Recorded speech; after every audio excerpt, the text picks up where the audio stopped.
Hey everyone, this is Paul. Real quick, I wanted to send a quick message of congratulations to all the new students that we just admitted. If you've been admitted, go to viterbiadmission.usc.edu/admit and come visit campus because we want to see you. We want to show you everything that we've got. We have 5 different programs on campus called Explore USC, plus a weekend program, plus programs going on around the country and around the world. viterbiadmission.usc.edu/admit or sign up through your admission portal. We can't wait to see you. Again, congratulations. And now let's jump into the podcast.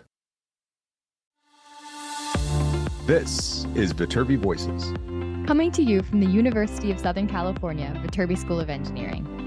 We're here to give you the inside scoop on research, classes, student life, and so much more. All of these shared by students, faculty, alumni, and other members of the USC community.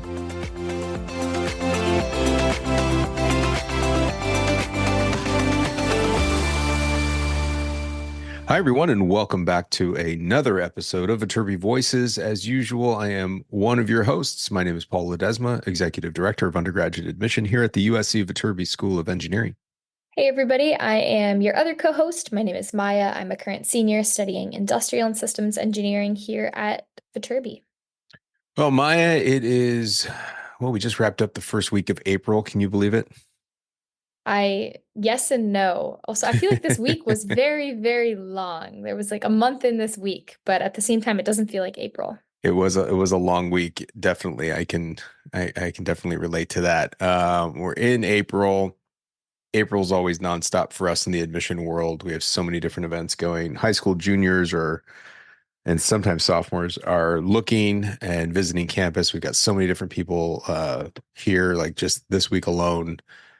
I mean, I had like 150 people that I spoke to on Monday.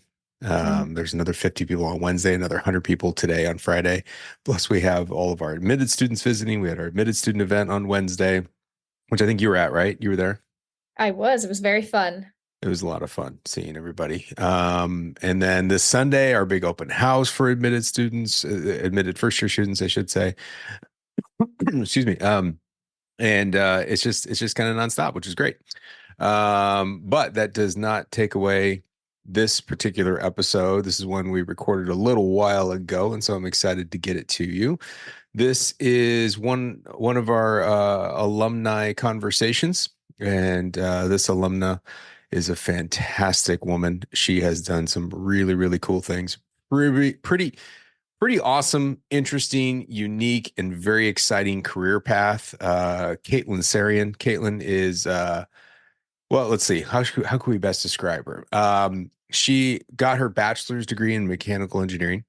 She then got her master's degree in engineering management. She originally did not attend USC as a first-year student. She's actually a transfer student, which a lot of people don't necessarily know. And it goes to the point of that we bring in probably around 20% of each incoming class are transfer students every single year, which is a big part of our community here. She has done a lot of work in technical consulting.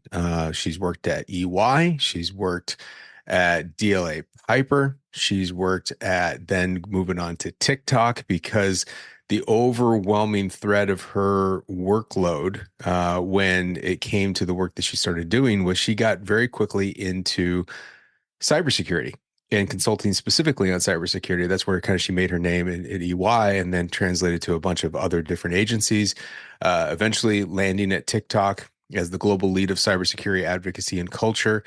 And she pivoted from that as well. I think that you'll hear this conversation. I don't want to spoil too much of it, but you hear this conversation happen where she pivots and pivots and pivots and keeps taking that momentum to do new things. And now she is completely running her own thing. You can see all of her work at cybersecurity.girl.net, cybersecurity.girl.net. I want to give her all the plugs and all of the props here.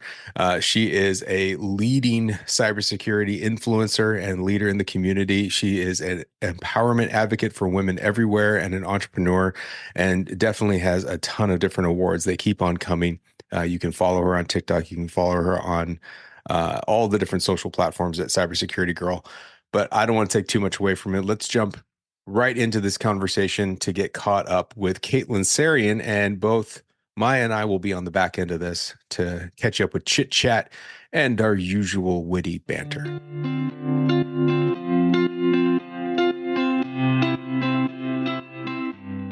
Good morning. Good morning. How are you? I'm doing great. How are you? Good. Look at your background. All fancy, Very. doing what I I'm wearing my can. USC shirt just for you. That's a USC shirt? Yeah. Oh, awesome. Very cool. Thank you Yeah. very much. Look at that. Of I'm not course. wearing, actually, I am wearing a USC shirt, but it's underneath my sweatshirt right now. Is it cold over there? No, it's just, it was cool in the morning. It's warming up now, but then my current little office space right now is always the coldest room in the house. So this is, this is a little bit lighter. Well, Yeah. you're in Miami now, or you're in Florida? Where are you? Yeah, I'm in Miami now. So it is 75 and sunny. I can't complain. That's nice. That's really Yeah. nice. It Yeah. will eventually get to 70 here in the next like 2 hours, but it woke up this morning, it was 50. So it's a little bit cooler. Yeah. Too cold for me. Well, it is good to see you. How's everything? Good. Crazy busy, but really good. Awesome. Yeah. I like how we have our matching Shure mics going. I know. Is that how you say it? I never knew how to say it, so I've just avoided saying it. I don't know. I'm assuming it's Shure. That's how I read it as. That's what I read it as too, but okay, cool. What do you Now think I it know how might to be? say it. Well, now I'm curious. What do you think it might be? Are there different variants of this? I don't know. It's like McAfee versus McAfee. I feel like there's like a different version, but I have no idea. I just That's have true. actively avoided saying the name of it. I don't know why. Well, now I'm going to be very self-conscious when I think about this No, I particular think it's brand of that. microphone. It I, has to be sure. I think so. Okay, Well, we will definitely find out as a result of this. it's true. But thank you for doing this. And you are no stranger to the podcast world. I think I've seen you on a number of different podcasts out there. So honestly, I yield to you on whatever you want to talk about. But I think for our audience, really, why we do this and why we want to bring together a lot of our alums, such as yourself, is to just tell your story and how how you got to USC, how you got to other things that you're doing afterwards. And I think you have a really unique story to tell. But I think what might be helpful is to start with a little bit of just a little bit of background of where you're from originally. Yeah. Do you want to, are you recording? Like, when do you, is this just like a, We're already okay. going. Yeah. All Yeah. right. I keep it free and flowing. ABR, always be recording. Yeah, that's true. Um, Yeah, so I transferred to USC actually, and I Right. never thought I would be an engineer, like at all. And this is obviously a long time ago. I am older than most people think, which I'm honored to have people think I'm young. But um, back in the day, I didn't see a lot of women engineers. And honestly, even though I absolutely loved math and science, and my parents were like really pushing me to like apply to schools as an engineer, all I could get or all I saw in my head was like a dirty old car mechanic. Like I really just didn't understand what Yeah. engineering Yeah. was at all. Yeah. Like at all. And so I actually originally applied my undergraduate as an elementary education major, which like they really wanted to Really? teach kids. Yeah. Huh. Yeah.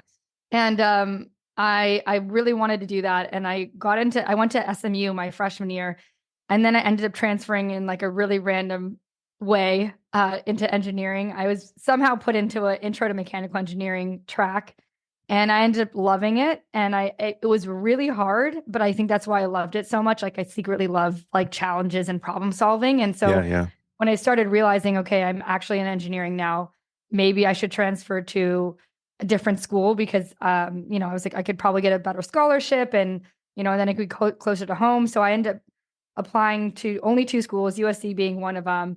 And ultimately, even though I was born and raised in LA and most of my high school went to USC, which I actively wanted to avoid, I knew that USC was the best school if I wanted to have a career in Southern California specifically. And also, it's like one of the best engineering schools in the world. And so I decided to go to USC, and I'm not going to lie, transferring to USC was hard. I think any transfer Yeah. student can kind of understand Yeah. it's difficult because Yeah. freshman year, you kind of make your friends, you have all the cliques, and it was difficult. But honestly, I actually think being an engineer made it so much easier because you're all struggling together in the classes. Yeah. And it just felt like its own little community of people, and I absolutely loved it. So I did mechanical engineering or aerospace mechanical with a mechanical specialty.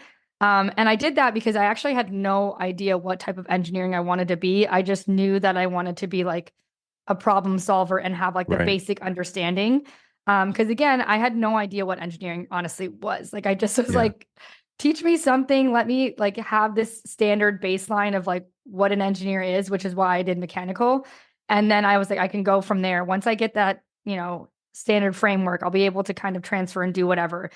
And immediately I went to SMU or I went to USC after my freshman year. So I was a sophomore at USC and I started going to the career fairs like instantly. You guys have like the best career fairs, by the way. It's incredible. The Trojan Network, it's mind blowing. I always tell people this when they're like deciding between schools. I'm like, just letting you know, Yeah. network is everything, which sounds really bad, but they always say network is net worth. And I would like to say that it's wrong, but it's completely accurate. Yeah. So I was able to get internships starting my sophomore year, which is unheard of. So I had really incredible internships at USC. The first one was working at Abbott Labs, where they literally like took like 20 of us from USC. They flew us to Chicago and like let us stay in a hotel for like the entire summer and like go work at their facility. And it was the best. I think it was the best internship I had. It was incredible. You learn so much. And then the next one I did GE and I went to Dallas and I worked in like alternative energy and board mounted power devices, which has nothing to do with mechanical engineering. But again, engineering is like the glorified problem solver is what I like to say. And then I did Chevron and I did oil and gas like in the oil refinery in Los Angeles in between my senior year and my 4+1. Do you guys still do that? I'm assuming you do. Yeah, progressive degree program. I don't call it 4+1 because students do it in different time periods. But true. yeah, it's the additional progressive time. degree program. Yeah. These days, people are doing it in less time. Like they're knocking it out. Most people are doing it an extra semester and they're out. Yeah, I think that's pretty much what I did. I think I did like a couple classes in the summer too, but that was honestly, that was another deciding factor of why I wanted to go to USC because it's like I can get my master's in like 5 years. Like that's pretty incredible. Yeah. Especially in engineering. I mean, master's in engineering is intense. Mm-hmm. And I loved every second of it. So yeah, I did that. And then I decided I had no idea what I wanted to do. Still, I loved every internship, but I couldn't see myself at that place for a long period of time. And to me, I saw my parents and my extended family, they were always at a job for like, 20, 30 plus years. That's like what the norm You pick a was. job, you pick a lane. That's just it. And good luck. We'll see you at the retirement. Exactly. And so I was like, I love all these places, but I honestly felt like I could get bored after like 3 or 4 years. Mm-hmm. And so I decided to go into tech consulting, which obviously USC also has like a huge upper hand in like getting into any type of consulting from PwC, EY, all the big four. I think even like the big management consulting companies now recruit from you guys as well. But I ended up applying. And while I was applying, someone asked me if I would be interested in doing cybersecurity. And I honestly was like, well, they don't know this, but I had to take MATLAB and I was terrible at it. But meaning like your coding skills were subpar is what you're trying to say. yeah. I mean, I don't even know if you can call MATLAB coding. I mean, it technically is. Do they still teach MATLAB? Yeah, MATLAB's still used in like mechanical engineering, specifically biomedical engineering. Yeah. So I had to take that, which is like a type of coding. And then I was really bad, 2 semesters of it, really bad. I think that and oddly physics were like my worst classes. I could barely pass them. But yeah, and then I got into cybersecurity just from there. But I mean, everything Viterbi taught me is just like you're a problem solver, and also like teamwork makes the dream work. Like everyone worked together in classes. It was never like individually, which was great. What part of LA did you grow up in? I grew up in Pasadena area.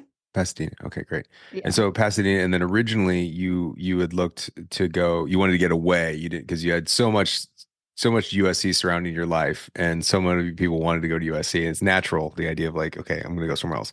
But you originally went to SMU in Dallas. Yeah. What was that like when you look back on that year at SMU? What were the biggest differences between your holistic or your complete college experience at USC versus that year at another institution? And not speaking bad about SMU, but it is a different place. Yeah. I mean, I will say I loved it. It's my freshman year, so everyone like loves their freshman year. I think it's like a really cool part of your life.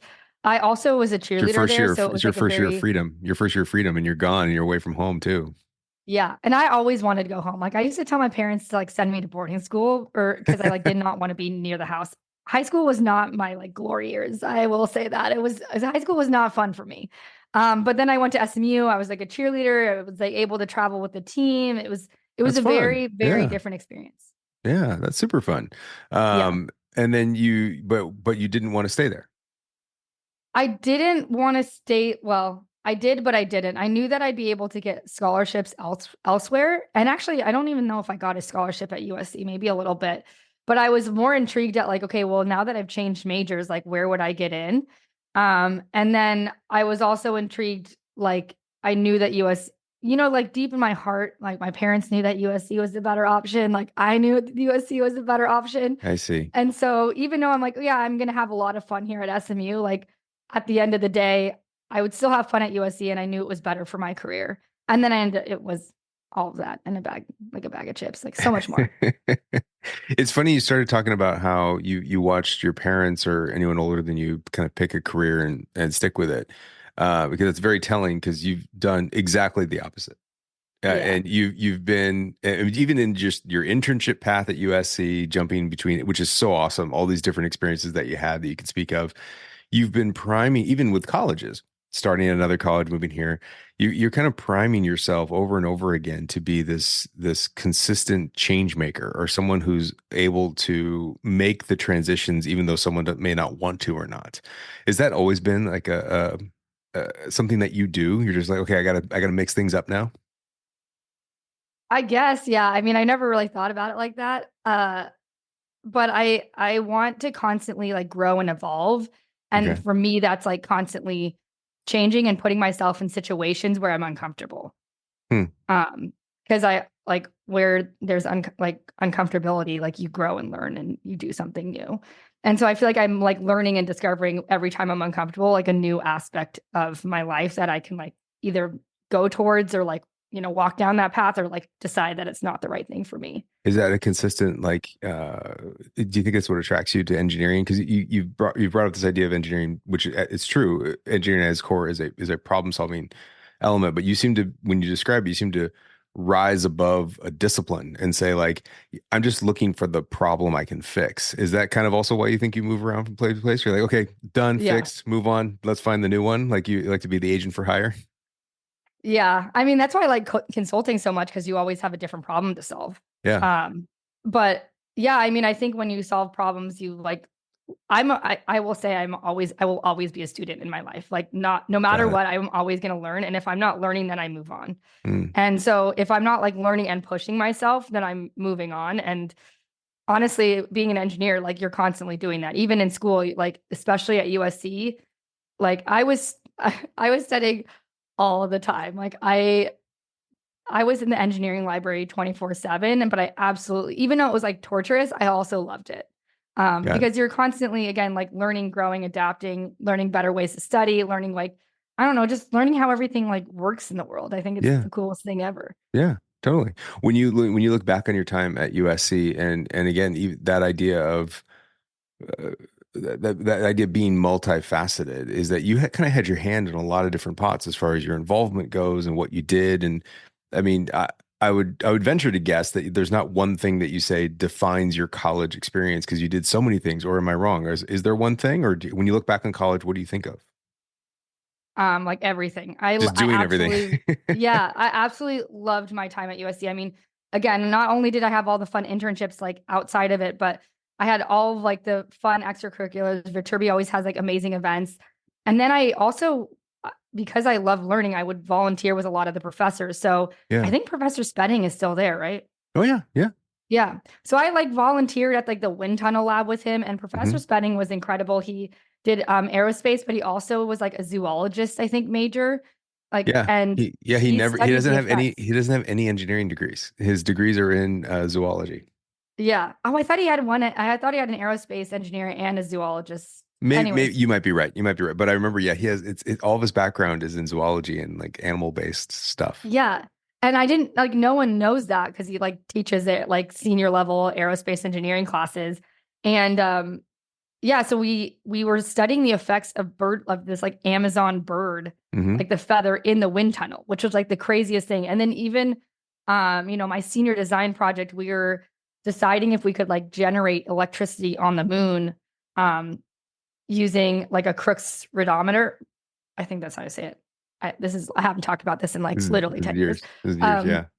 yeah, but it was like all the resources that you had to like study, and I really enjoyed my material science professor, and we were like looking at all these different types of materials. So, and then I got to do like the Viterbi ambassador program, which I absolutely loved. I love being able to like give people tours of USC and just showing them all that there was. But there was so many aspects. It wasn't just like the late night studyings, but like the teams that you formed, like the memory, everything. I mean, obviously, football was really fun. I think I had a pretty rough year. Like the years I was at USC, we weren't the best, unfortunately. Um, but I mean, I also like my mom went to USC. Like a large part of my family actually went to USC too. So being part of like the Mm. Trojan family was just great. I mean, there's not, again, like you said, there's not like one aspect of USC where I'm like, oh, I only think about that, because I honestly sometimes wish I could go back and just do like a bunch of research at like USC sometimes. Oh, Like, really? what would I do? I want to just like learn everything. I'm so intrigued. Well, PhD is always waiting for you there. Yeah, don't tempt me with a good time. So you end up with your bachelor's in mechanical engineering, and you end up doing the progressive degree program with a master's degree, and that was in industrial and systems engineering. Was that engineering management? Yeah, it was engineering management because I knew I wanted to go into management eventually. I was like, I don't know if I want to. For some reason, I didn't think I wanted to solve problems anymore. I mean, it's a different type of problem solving, but Well, now no, I'm it's kind of like yeah. wishing. Yeah, I'm wishing like I did more like, aerospace mechanical, because that would have been cool. But yeah, I did engineering management. I also learned so much. The classes were incredible. Well, I mean, to me, I mean, whenever I see students go the industrial and systems route, or specifically when they get their undergraduate degree in a variety of engineering disciplines, and they get their master's in engineering management, because we have a lot of students that do that, it's very similar to you, where they like to essentially rise up above the technical little things of the problem and start to manage the whole systems approach of how are we going to figure out yes, there's certain people working on these elements of the problem, but we're just trying to figure out how to take it from point A to Z and get it done. And that Yeah. that management process and making that happen. I mean, you've essentially already described that's what you do, Yeah. and everything that you do. So I think it makes a lot of sense. That's exactly what you needed to do and go down that road. Maybe it's the PhD in industrial systems engineering that you might want to go after. Yeah. We'll see Hey, about we'll, that. we'll figure it out. We'll figure it out. Yeah. But you go on from your time at USC, and you go. I think your first kind of career stint was at EY, and doing Yeah. that technical consulting. And you said that's where cybersecurity started coming into play. So it wasn't right away. It was No, it soon. was right away because when I did, I was really honored to have gotten a lot of different job opportunities from USC. And when I was picking, EY had specifically placed me in cybersecurity consulting, even though I had no idea what it Huh. was. They were like, we'll train you on the job. Yeah. Yeah. I think Accenture put me in like SAP consulting, and like PwC put me in like another type of technology consulting. Hmm. And I picked EY specifically because I was very intrigued with cybersecurity. I was like, I have this feeling that it's going to be big. And if I don't like it, they said I could always just go back into the normal tech consulting rotation. But if I do like it, then, I'm ahead of the curve. And again, I get Sure. to problem solve and figure out new problems. And um, yeah, I just from there, I went directly into cybersecurity consulting. All of my first projects were cybersecurity, kind of like transformation based assessments. So I'd go into like Cisco or Experian or Nike, and they have us look at like every aspect of cybersecurity, whether that's like access management or data protection or governance, risk and compliance. And we do like an assessment of all of them, and then give them like we break down where they had kind of misalignments or they were missing something, and we give them a roadmap to fix it. And then usually they'd hire us to help fix all those issues as well. So that was like the first thing into cybersecurity, was like understanding what any of this meant. And it was a very steep learning curve because I had no idea what any of it meant. But the first few years were great. And then I got the opportunity to go to the UK with them. And at that point, like 4 years into my EY career, I was kind of sprinting. I like to do this where I'm going to work really hard and climb the corporate ladder as fast as possible. Sure. So I got I did really well at EY, and they offered me to go to the UK to help build out a specific, it's called data privacy and protection program, which is in like an area in cyber. Mhm. So I was there for 2 years, and I came back, and then I worked at like a global law firm doing also data privacy protection kind of consulting. And then from that law firm is when I really started like the social media, ironically, cybersecurity social media channels, which just ended up blowing up. But Yeah. yeah.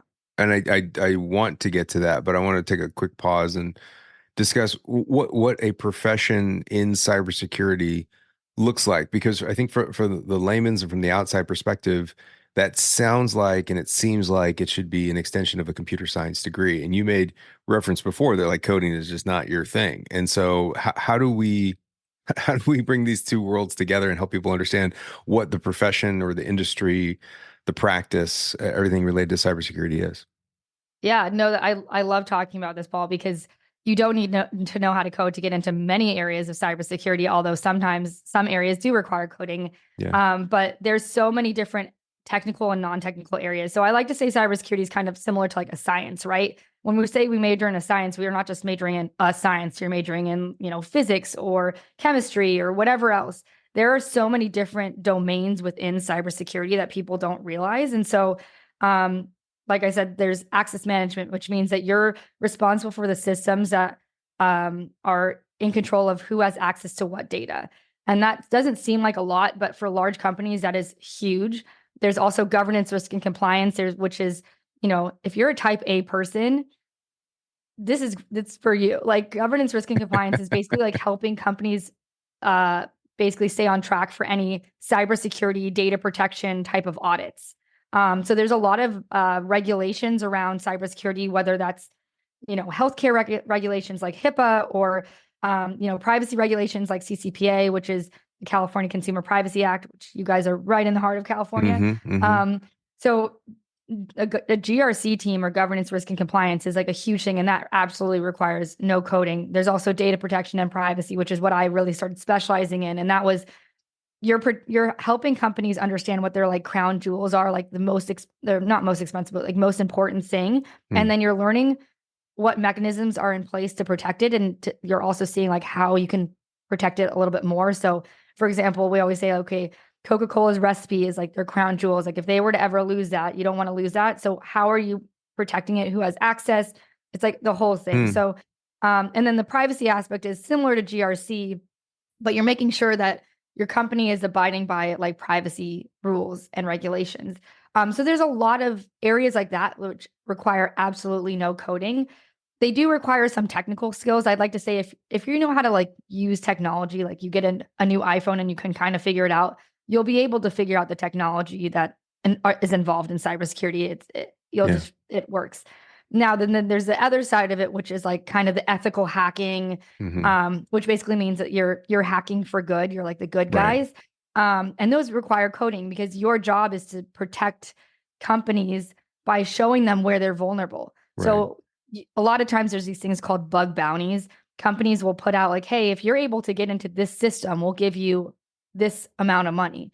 And so a lot of hackers, like ethical hackers, are, getting paid because they're like finding the vulnerabilities in these company systems, and then they're getting paid to like show them how they got in. And so there's really cool spots if you do want to know how to code. And actually, when I worked at UI, we constantly went back to USC to specific classes, and I'm blanking on the classes that we used to go back to, and we'd work with the teachers to tell them like, hey, these are the skills that we need the students to have in order for them to get into the attack and pen team, which attack and penetration is basically similar to ethical hacking, but they're used to try to get into systems and see where they're vulnerable. So we'd actually actively, and I think EY is, at least when I was still working at EY, USC was the biggest school that we hired from. I think we hired like hundreds of people from EY or from USC.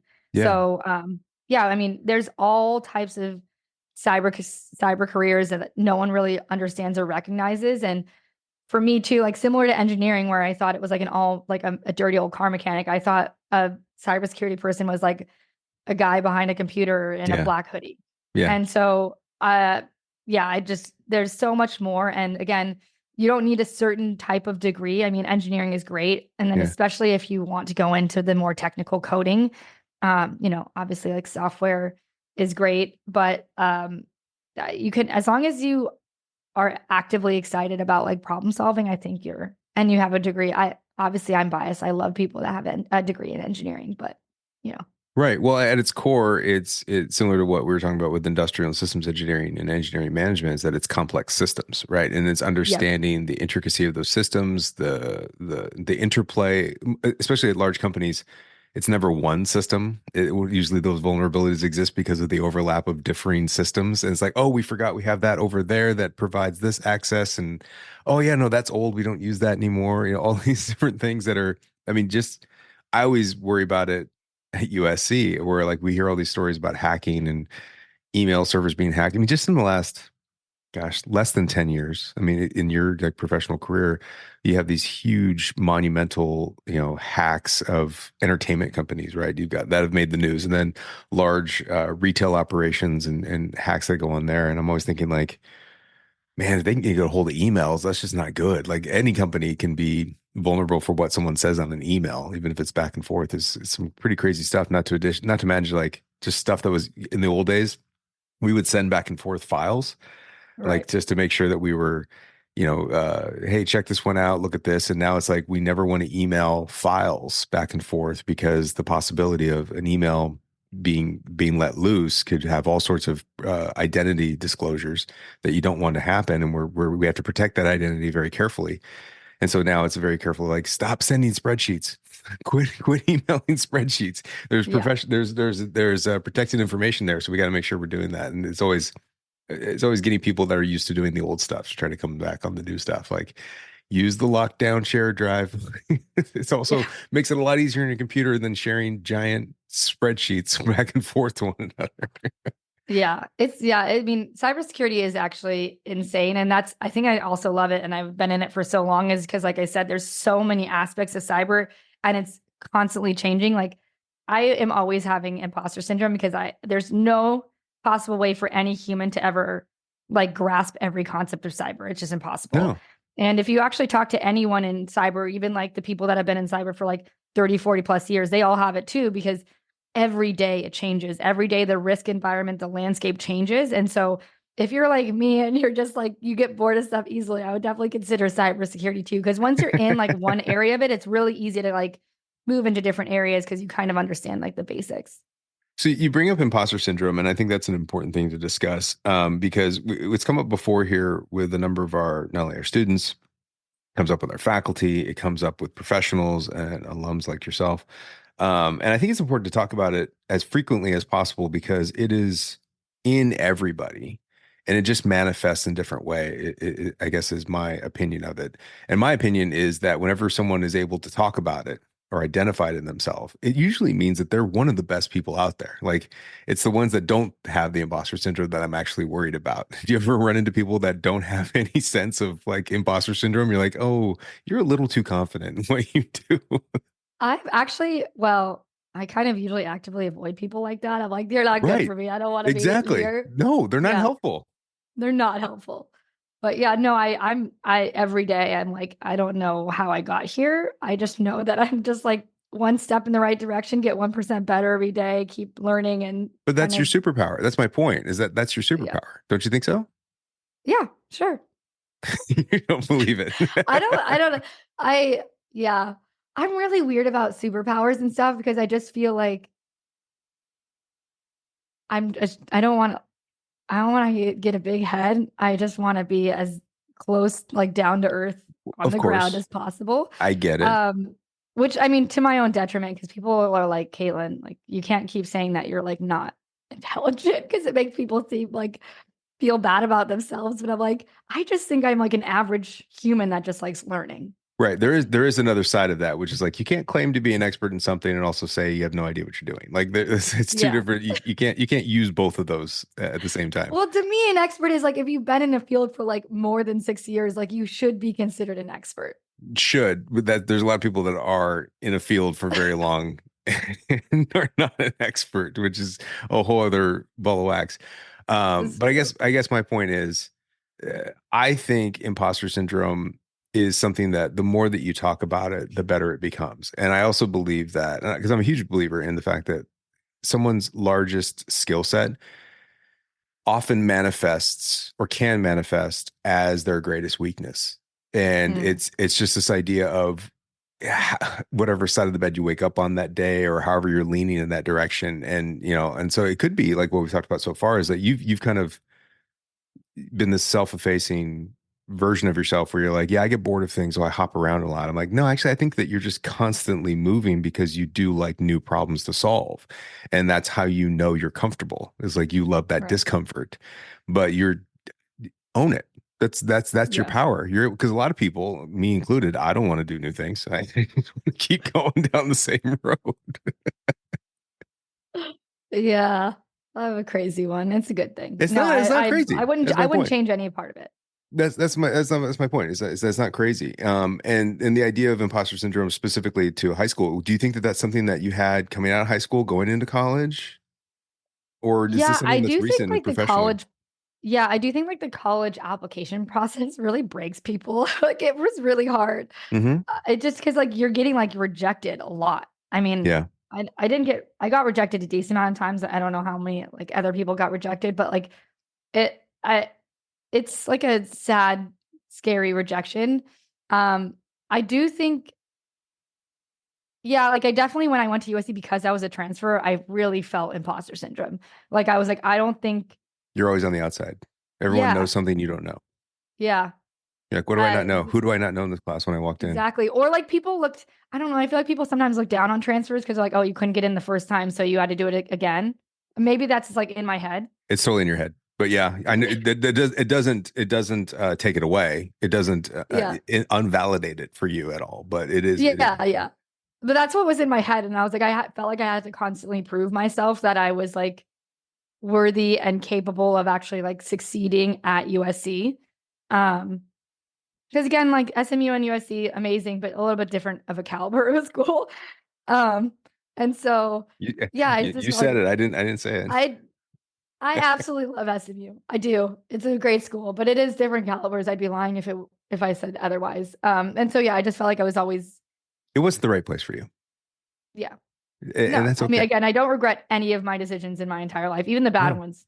no. So And Dallas is a cool city. There's some cool stuff going on Dallas there. isn't amazing. And I still have amazing friends from Dallas. I go back and visit Dallas like once every few months, weirdly enough. Wow, that's cool. Yeah. I I, mean, I I also go visit LA a lot too because my parents are there, your but parents are there. I have a lot of friends in LA too. But As it no, I mean, it's great.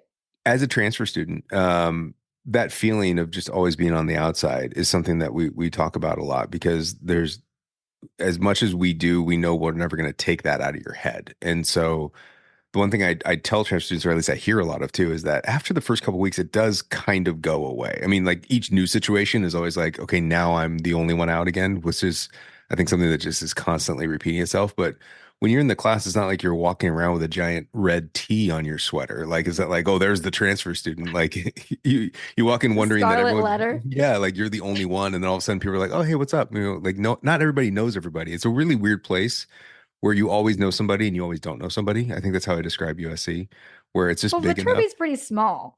Yeah, you're right when you're in your classes, but I guess my point is that you get to that point of you think you know everybody and there's always someone new, if that makes any sense. Like Yeah. that, I guess that's my point of. I mean, maybe by senior year and your fifth, you're going into your graduate year, you do know a lot more, but it does have that sense of new and familiar at the same time. Yeah. No, I mean, I think the first year was definitely a little bit rough because I was in my head about it and I did feel like I was constantly trying to like prove myself, but I think that's just again for myself. Just like I think it was literally proving to myself that I was capable of being there, not to Right. anyone else. Right. Um, but yeah, I think I would be lying if I said transferring was like the easiest thing in the No. Yeah. world, Right. but it was also the best thing I did. So But then you take this idea of always being the new kid and you just kind of start identifying yourself by it. Because from a career perspective, it sure looks like then you just keep hopping. You see moving from place to place to place. And you're like, you know what? I need to be the new kid everywhere I go. I mean, how do you describe the next 4 years of your career after leaving EY? uh transformational is probably the best way to describe it and very odd. Um, yeah, no, I mean, I think EY was like an incredible, well, first of all, USC led me to be successful at every single school I was in. Again, it wasn't just like the schooling, but all the extracurriculars. So I was in ASME, which is like a global mechanical engineering organization, and actually just did a documentary with them. They like Oh, cool. featured, yeah. Um, Associated and like Students or the American Society of Mechanical Engineers? Is it American American Society of Society? Mechanical Engineers. Yeah. And then I also was in Society of Women Engineers, which was huge. That like saved me from like those are my closest friends at USC. I absolutely loved SWE. And so there's so many extracurriculars that I learned, like the soft skills honestly that is needed for, in my opinion, absolutely needed for corporate life, which I don't think a lot of people realize, and they definitely underestimate. So USC set me up for like being successful at EY. And then EY set me up to be successful everywhere else. But like, yeah, after the 4 years after EY, Corporate boot camp for you. It's like corporate boot camp, right? Yeah. Yeah. I mean, I worked at an incredible company called DLA Piper, which is a top law firm, one of the top law firms in the entire world. And then, which again, worked with amazing, I'm absolutely honored with the people that I got to work with. They've completely like shaped my life. And then I worked at Protiviti for like, which is a smaller consulting company, I think for like a year. And then I got the opportunity to work at TikTok, leading their global cybersecurity department, advocacy and culture, which basically meant I was in charge of training globally their employees on cybersecurity best practices, as well as their users on cybersecurity best practices. So I was making fun TikTok videos, and they actually found me ironically from my TikTok, or unironically. So it was, I mean, that's I ironically unironic. It's like ironically unironic, which is yeah, kind of like funny. I don't even know what to say about it, but yeah, I started the TikTok during COVID when I was still working actually at the law firm, and I didn't have my name on it. I was super, super embarrassed by it. I still am a little embarrassed by it, to be completely honest. It wasn't until the last year. We need to dig up that feeling in a minute, but go ahead. Oh God. It's more like the imposter syndrome thing that's part of it, the embarrassing part. But yeah, I wanted to be like a force for good. I was seeing a lot of people's like mental health go down with COVID, and just like watching and scrolling and comparing lives. And I was like, okay, well, if I'm going to start a TikTok, I didn't even touch Instagram at this point. I was like, if I'm going to start a TikTok, I want it to be like educational. And I was kind of racking my brain on like, okay, what should I do? What makes me different? And originally it was going to be actually a woman in engineering, because I really wanted to be like a beacon of light for other women that had no kind of mentor or anyone to look up to. But there were already a few people that were pretty good in that space. And I was like, I don't see anyone in cyber, because to be honest, social media and cybersecurity don't really, it's like oil and water. They don't mix well. But if anything, that's the reason why I did it. I was like, this is a way to reach the public. No one's doing anything right now. How are we going to educate people on on getting into cyber or being safe online if no one's even like where majority of the public is? So I really started that channel there was 3 reasons. One was to educate people about what cybersecurity was, because like we talked about earlier, I mean, there's a huge stigma against it, not against it, but about it, what it actually is.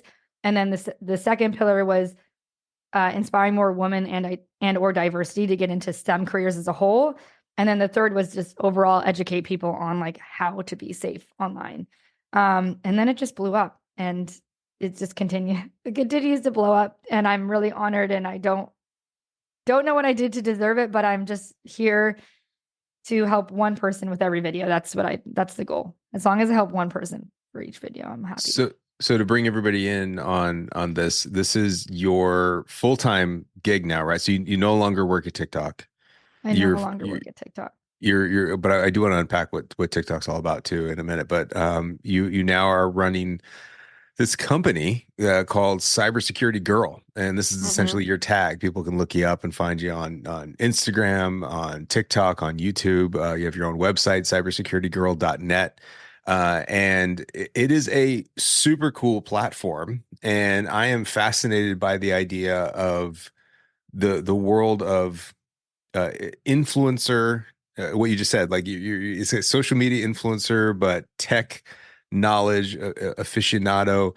and influencing young girls to get excited about this. This is a really, really cool space, and congratulations on all of your success, because I think it's exactly perfect for you. This is like really, really cool stuff. I'm fascinated by the fact that you think that you're embarrassed by it and it's your full-time gig. Like this is a really weird feeling to have. We already know we have I have a lot of issues I got to sort through, Paul. Well, I guess my point is it's really cool, just to help you out. I mean, I think you like doing things where you're uncomfortable, right? And Yeah. and you only need to, like, well, I got to be cautious. I got to problem solve. I got to find where I'm going to go here, because whenever you're comfortable, it's not exciting to you. No, it's not. It's not That's okay. exciting. That's okay. That's good stuff. That means you're doing cool stuff. Yeah. So what do you want people to know about this tech space or about cybersecurity? Because it seems like you're now, because you went focused on like the corporate ideas of your previous jobs, and now you're much more focused on the consumer ideas, or just the individual personal safety issues, right? Yeah. So on the journeys, I mean, I left my corporate job at TikTok like 8 or 9 months ago, and I honestly didn't really have a plan. I was like, I'm just going to continue to build this brand. I know that this brand is like going to be going somewhere far. And at this point now, I feel like I'm more, like you said, I'm more on like the consumer journey of like, I want to give, like, everyone asks me who my target audience is. And I'm like, it's literally everyone. Like everyone needs to understand what cybersecurity is. And then on top of that, you also need to understand that like we have a massive gap in the job market with cyber. No one's like trained in cybersecurity at this point. And so we're trying to get more people in. We need more people in. We need literally all types of people. So I'm like, I need this to reach everyone. And I'm coming again from a consumer aspect, not a corporate aspect. And the main difference is a lot of people think cybersecurity started for companies, and I actually think cybersecurity started for consumers. Because if you look at what cybersecurity is, it started basically from the CIA triad, which is confidentiality is a C, which means that only certain people have access, the right people have access to the data. Integrity is an I, which is, making sure that the data is accurate. And then availability is making sure that the data is available to the right people at the right time. And all of that really applies like yourself. Like imagine your own personal information. Like, wouldn't you want that to apply to yourself? Wouldn't you want to know how to do that yourself? But the reason why it started from a company perspective is because all these companies, more from like a cyber warfare, like obviously like there's like, corporate espionage and like cyber warfare from like Russia, China, all of that stuff.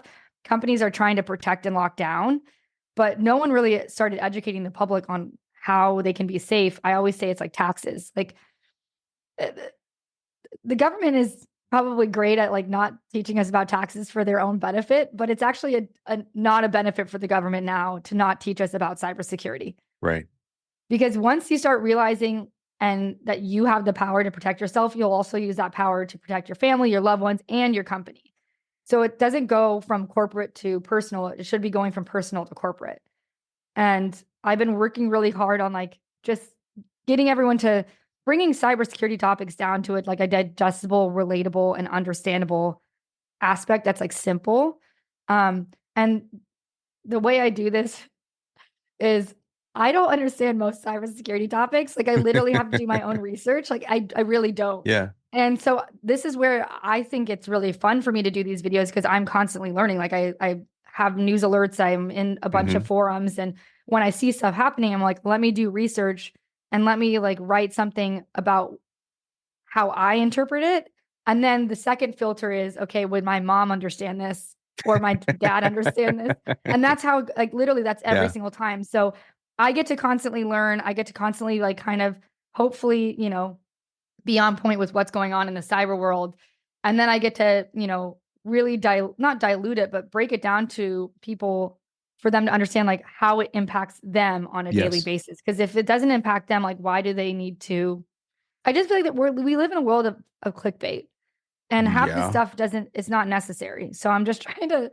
Well, yeah, so that was going to be the next thing is I've watched your videos, and I think that one of the coolest ones I saw was, let me tell you why that news article you just read doesn't matter. It's Right. like the news made a big deal out of, I forget what it was. It was a couple of weeks ago, or maybe a Yeah. Some month or like so ago. iPhone feature or something. It was the iPhone feature. It was Yeah. exactly that. And specific parts of this country were going nuts about like, Yeah. oh my God, this is now this company's evil and taking over the world. And you're like, yeah, no, Yeah. Like you can turn it off if you want to, but like it's not like gonna but it doesn't make do or break anything. your life. But Yeah, yeah, it was like exactly. exploding. I get that all the time. And I'm like, I have to do my own research, but I'm trying to dilute it and like really give real news that's like helpful It's and great. impactful. I think it's great. I love it. I think it's fantastic. Yeah. I am so curious, and this is purely just me, and I am totally just projecting onto you. But Yeah. like, I love social media stuff and what you just said. It's not diluting it, but it is breaking it down. It's simplifying messages. And we try to do some of these things, and like the minute, and this is why we don't do this, is like the minute I get a phone and I like start like holding it and looking at it, I'm done. I can't do it anymore. Like I can't do any of this stuff. I get very self-aware and I'm just completely done. And so given that you do so many of these, I'm so curious, like behind the scenes, is it like 12 takes where you're like, oh, that wasn't good? Like, oh my God, I completely just got embarrassed for myself. Like, Yeah. So the way I do it is very easy. I jump cut. Like I do the research and then I just go randomly. Like I'll just have my phone set up and I'm just talking to it and then I'll just cut off pieces. And if I don't like the way I said it, I'll just like restart it immediately. So I don't do you're like, always editing in your mind. You're like, okay, that wasn't gonna get. I'm just gonna keep talking, keep talking, keep talking. So yeah, you're like not that like definitely does on not and gonna hit. off. Got Yeah. it. I don't go on and off. I literally just do like a long, like 4-minute video and then I cut it So down to like one. how now? Again, so curious behind how the sausage is made. But like, so how long does it take? Like, let's say you got today. You're gonna go. You're gonna film this new thing. Is that up within an hour? Like, are you editing that quickly? Yeah. I mean, I just did one before this podcast and it was, I don't know if you watch the Call Her Daddy podcast, is very aggressive, but I try to sometimes take clips of like very By the way, I popular I love how you podcasts. couldn't. You're like you couldn't look at me. You said, I don't know if you're the call her daddy, but It's a I actually don't watch that podcast or listen to it, but it like somehow came up on my For You page, which I don't know what that means or saying about me, but it was about like how she guessed her boyfriend's password and how easy it was. And so I literally took like a clip of that and was like, if it's this easy for you, it's this easy for hackers. got it. And like this is what you should do to like create strong passwords. So usually I'll record within it'll be like a 10 minutes of me recording and then sometimes it's like 20-30 minutes of me doing research, but 10 minutes of recording and then it takes a little bit more time to edit because like I said I do a long recording and then I kind of like cut the pieces that I want and put it all together. So yeah, That's it's usually awesome. within like an hour and a half. What are like what's the biggest thing, one or two things that you want everybody to know about their own personal cybersecurity that they should be aware of? Yeah, I mean, there's probably a few, but the first is like anytime you're online, like nothing's free, especially in the US. Like they're tracking you, they're selling all your information. And like every time you create an account, it's just going towards your digital footprint. Your digital footprint's getting larger and larger. I mean, they're even tracking like what you hover on or like the sites that you're on for more than, a certain amount of seconds. Most of it's for When you marketing say purposes. they, you mean those are like corporations Website, yeah, corporate buying websites or information. whatever else it is. I mean, even companies are tracking like what their employers are doing, like to a pretty scary level, some of them. Yeah, Like the computer I'm on right now has got something tracking me right now. it is, it's tracking your chats, it's tracking a lot. So I just be mindful. I would try to literally limit if you could check out as a guest if you're like, online shopping or doing whatever, try not to like create a million accounts. I think for me, I grew up in a world where like, I mean, the But internet was I so want my new. 10% off. I want my It- 10% off my yeah, first shipping. Like that's what I that's want. I know. You can generate a temporary email address. And there's actually a few companies now where you can like generate it won't be temporary, it just goes into an app. So it Mm. like you can control so it's not like your actual personal data. Um but just like try not to or find like a different discount code rather than like start an account. And then like the one thing I just if you take nothing away from like tips for this, it's like passwords. Passwords are annoyingly, it's like I want to hit my head against the wall every time I say this because this is like the one boring thing I say all day. Like passwords it's really easy for people to break into accounts because you have very guessable, easy passwords. So just make Or the strong same passwords. password across so many different Yeah. entities. Like it Yeah. was the easy way to do things. Like, oh, I got the super complicated password and I use it everywhere. I'm like, yeah, but once it's gone, it's gone. Yeah. And what people don't realize, so I always used to say, like, okay, imagine a password is like a key to your house. And if you like close your eyes and you're giving the key to that one website or that one person, and then all of a sudden you use the same password. So you're giving your keys out now to like, 10 more people and 10 more people. And then someone decides to drop the key randomly. They don't know where it is. They dropped it. So multiple people are dropping it now. And now everyone has keys to your house. Yeah. Like And the key, how safe do you feel? and the key includes the address to your house. Like that's the Yeah. other thing. Yeah. It includes everything. Because Right. what happens is like when there's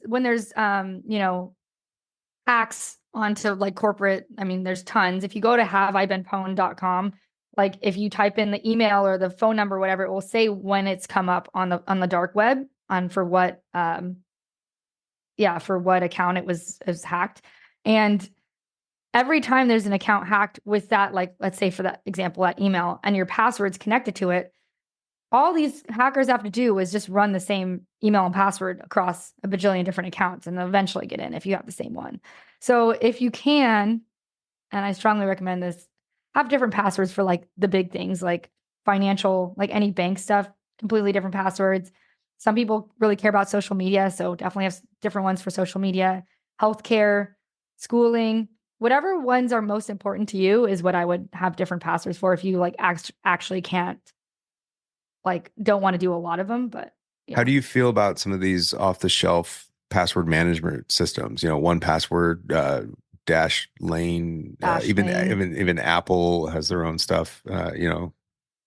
I don't give mine to Apple just because I'm trying to spread it out. Like if Apple gets hacked, they already have enough of my stuff. I don't need them to have all my passwords too.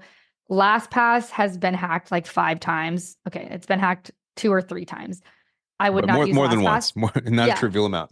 It's just I wouldn't use it. But like there's new and innovative ways that these password managers are storing and saving your passwords. So Keeper Security is a really good one. They've won like a lot of awards in the last year around how they're storing and securing your passwords. I use them and 1Password. I shouldn't have 2, but I do. But yeah, I password managers are the best as long as you have a secure password for your password manager.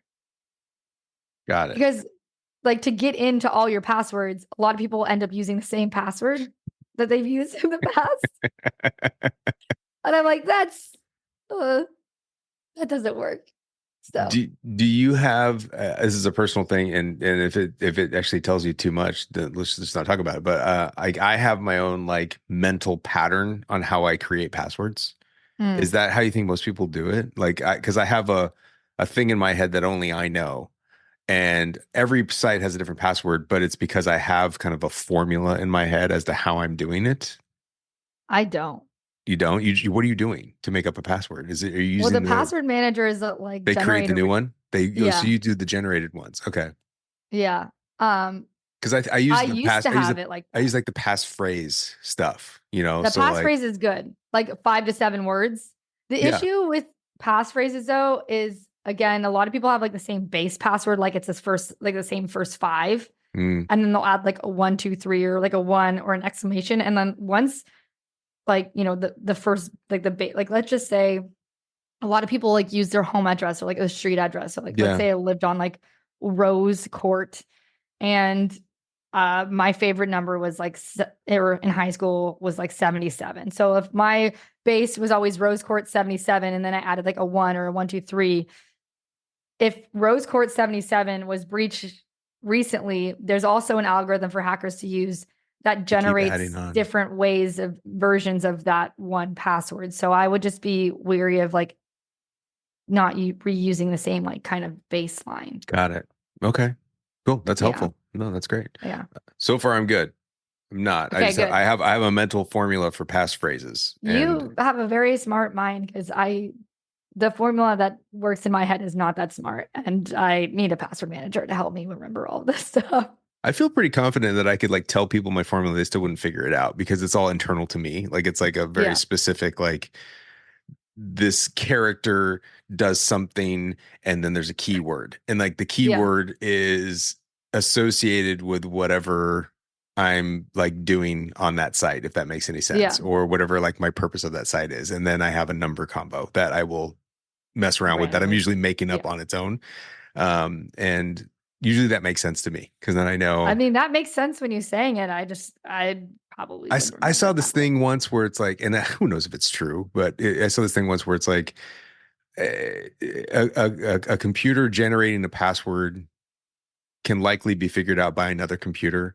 But if you Yeah. made up this like phrase that only you made up, like dinosaur purple dishwasher, like no one's gonna Yeah. come up with that. If that makes Yeah, any sense. exactly. Yeah. Uh, The other thing is like, I was just watching a video about Alto networks, and the way that they're able to generate random numbers is not actually through a computer, because computers actually end up being kind of consistent. yeah, it's So just they like have these systematic. Yeah. things like, yeah, they have these like lava lamps, like hundreds of lava lamps on this one wall. And a computer scans a lava lamp, and then from whatever like scan they get, it generates a random number. So it's constantly changing, and lava lamps are unpredictable, unlike computers. Isn't that Huh. cool? That is really cool. Yeah. I was like, How geniuses. are they getting a number out of that? It's like number of bubbles. I think Like, it's from like the I don't know, like some scan of the what the lava lamp looked like, and like a certain figure is certain numbers. did you have a lava lamp in your room in college? Not in college. No. I No. was no. Did you? Yeah, I did. I had it in my room like in junior high, I think, in high school. I was always shocked at how hot they were, and it kind of freaked me out. Yeah. I thought I was going to start a fire, Yeah. and I was like, They get really hot. I don't think I should have this anymore. My sister actually gave me two lava lamps like randomly a couple of weeks ago. And I was like, why do you have these? And she's like, I thought it'd be cool because she owns like a cheese shop. She's like, I thought they'd be cool in the shop, but they don't fit. I'm like, okay. Is your And then sister I in threw L? them out. Is your sister in LA? No, she's in Miami. She's one of the reasons why I moved here. Oh, really? So tell Yeah. me She about also went to Miami. USC. She got her Oh, MBA really? at USC. Oh, that's awesome. So you wait, Yeah. you both. She was in Miami, and so that's what kind of drew you down. Because now, as an influ, you're kind of running your own spot. You can be wherever you want to be. I was kind Yeah. of curious to get into this. Why Miami? But your sister's a big part of that. Yeah, well, my family's like my entire life. And so my sister and her husband moved down here. He's in crypto. And then my brother was like, you know what, I'm gonna quit my job and move to Miami and find another job in Miami. And I was like, if the whole family's going, like I'm going to Miami. So I lived with my brother the first year. Well, my brother lived with me. And then he also went to USC, by the way. So fun facts, all Trojan. Wow. Um, but yeah, so my family was here, and then I ended up loving it more than my brother ended up moving back to LA, but I loved it here. I'm a big weather girl. I didn't realize it was like that big of a deal, but Hmm. I need the sun. And this place has like constant sunlight. It's great. I'm always warm, and it's makes me happy. What do people not know about Miami? I think Miami has a bad rep because most people come here for like spring break. And it's like Yeah. similar to like Las Vegas, where like obviously you can go into that. But I think during COVID, a lot of people started moving here that just like, and there's also a lot more snowbirds. And it honestly feels like it's freshman year of college where everyone's just trying to like meet each other. There's a lot of like entrepreneurs here now. So I actually really, really enjoy, I hate saying vibe, but I'm going to say vibe, the vibe of the city It in the makes last sense. like couple of years. I think vibe's a It's just great a lot word. of entrepreneurs. Vibe's a great word. I use vibe a Yeah. lot now because vibe is I think vibe is a perfect combination of ethereal and tactical things at the same time. It's kind of that mix between feelings and real stuff, if that makes Yeah. sense. It's not Yeah. just feeling. It's something more tangible, if that makes any sense Yeah. at all. Yeah. So Miami to it's me, a really good vibe. Miami to me is I don't know Miami very well. I'm always whenever I'm in town for like a day and a half and then I'm out of there. And I feel like Miami is probably similar to LA in that it's just too big to consume in a day. It's got a lot of different personalities, and I Yeah. think that correct me if I'm wrong. You got a way different vibe in different spots, and they're all 5 minutes apart. Yep. Yeah. I actually almost went to University of Miami. It was between that and SMU. And I came to visit Miami back in, a long time ago.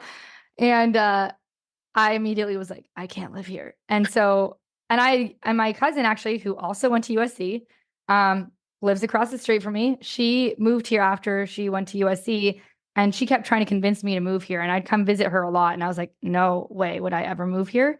It's very different in the last few years. Like, again, I think COVID kind of changed a lot of things. Because this place was very open. And so I think it kind of got a lot of people that were like really, really hardworking, cooped up, that wanted Yeah. to like be able to Yeah. have a life, to move here. And then everyone realized how amazing it was. And at that point, it was cheap. Now it's like one of the most expensive cities. But yeah, I mean, everyone wants, like, when you meet people, they're all like entrepreneurs. They all just like, started their business. They want you to succeed. They want to help. Like, it's a really, really cool place to be right now. That's awesome. Now, Yeah. uh, is it like high rise living? Is that where you're at right now? Yeah. Yeah. I Okay. wanted to be in the city. So I have a few places, but I wanted to be like in the heart of the city. So I'm like right on the water, So right next downtown. time I'm in Miami, where should I not miss? Where should I go? Well, it depends like what you want. I mean, I'm in town for an evening. I mean, like, what's the cool place to hit up? Like, what are your go-tos? Oh man. Well, I love Mid Beach. I'm a member of Soho House, and that's like, Mid it's Beach like, is you're saying mid of South Beach. yeah. So there's like Got it. South Beach, and then there's like Mid Beach, and then there's, further up. But This is Mid what I Beach is don't like know. not where the shenanigans are. But like But also that's where like Soho down, House is. it's where Soho House is too. It's Okay. like on the beach. So I go there a lot, but I mean, there's a lot of really cool like restaurants. Like, uh, it depends again if you want like a party vibe or like there's restaurants that have like entertainment. There's restaurants that have, yeah. So it just depends. But like there's Queen, there's like Marion, Sea Spice. They're all kind of crazy, but they're all very Miami. I would go also to, I'm in Edgewater, but there's like Midtown and a Design District if you like shopping. There's a lot of really good places. I can't like choose one, you Okay. know?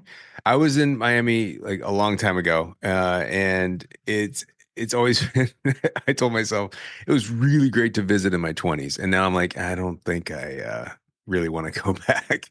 But Well, it's that's supposed because to. like you probably did South Beach and all I the did parties. South Beach. I did South Beach. It was I tell the story all the time where it's like it was the one night in my life where like the group of people I was with, like we flew in, we had dinner, we went back to the hotel, we watched all of Saturday Night Live, and then Ooh. we went out.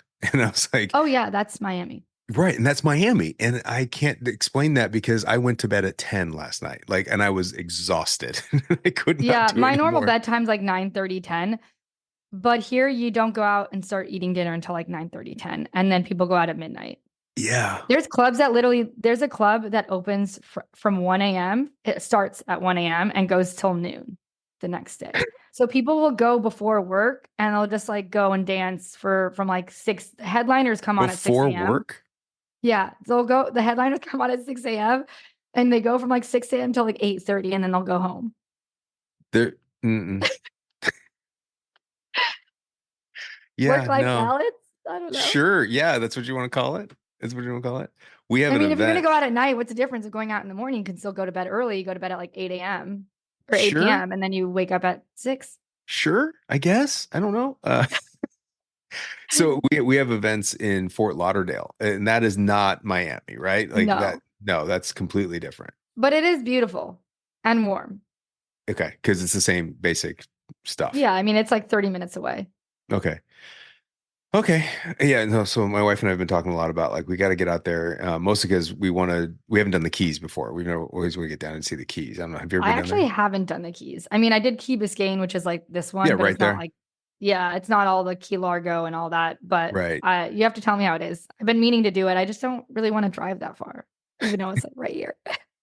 Well, yeah, one of the reasons we started looking at also Key Biscayne is that for some reason the Ritz at Key Biscayne is like the cheapest Ritz in the world. Like it's like Really? super easy, super cheap to get into compared What? to other. Yeah, when I looked at it, I was just looking at certain dates, but I was looking, I'm like, this is not bad. This is doable compared to the usual Ritz prices, Yeah. and it looks like it's kind of its own place, its own island. So kind of down for that. So I'll let Yeah, you know. and you're close to Miami still, so you can like go in. Exactly. Exactly. Same idea. So when you look back on USC times, if you were to come back and spend a weekend, what are the places you want to hit up? Well, I'm a food person, so Yeah, that's what I mean. Yeah. this is gonna be the sad part though. It's not anything fancy. I would go to Spud Nuts, which is a donut shop like Spud near the Nuts. the row at like This is the 3 first time. a.m. This is a new. This is the first time Spud Nuts is getting a shout out on the It's so podcast. good, and all their fresh donuts come out at like 2 or 3. And when I was studying in the library until that late, I would like want it. Okay. Yeah, anyways, Is there a specific? Because the thing about Spud Nuts is that it's potatoes made. I'm sorry, it's donuts made out of potato dough. Is that right? Potato flour. That's why it's called. really? You don't even know this. That's why it's called Spud Nuts. I just thought it was the name. No, they use potato flour. Oh, well, yeah, sure. Well, now I need to look it up to make sure that this is actually right. But yeah, I'm pretty sure that's the whole point of Spud Nuts. Yeah. What was the library engineering library's name again? The library name. I'm Just forgetting. engineering, C for science library, but engineering library. I thought it was a different name. But yeah, maybe. I actually You know, put myself in a relationship with that library on Facebook when I was a student at USC because the amount of nights I spent there was laughable. No, I mean, I would do something with the Society of Women Engineers. I would like go with where there was like an event. Like they always have the best events. They also had really good recruiting events. Um, I would definitely like go study or like go. I still absolutely love studying in libraries. Like people like going to coffee shops. I'm like, I want to go find a cool library. So, are there any new libraries on campus? well, I don't want to break the news to you. First off, before I do that, I'm going to send you just a picture here of Spud Nuts to kind of relive to relive your memories real Wow, quickly. But so good. I hate to break the news to you, but the engineering library has been drastically changed. How? We completely gutted it and made it the giant makerspace. Okay. Worth it So, or not worth it? Because oh, I feel like that's no. you have no idea how cool it is. Like it is Oh, amazing. Now, granted, that's the first floor. The second floor was been redone, so that you can go up there and have study space and things like that. But it is now a really cool, huge, like the whole first floor, and then we expanded out, and it's got like all the makerspace. So like the car. We have two car teams in there. We have a full machine wow. shop in there. We've got concrete canoe, like all the design teams, and then a full like wood shop and everything is in there. It's really a full 3D printing advanced fabrication lab is inside there. It's awesome. That's awesome. Yeah, I mean, I also go like hang out with I would probably go to the wind tunnel lab again.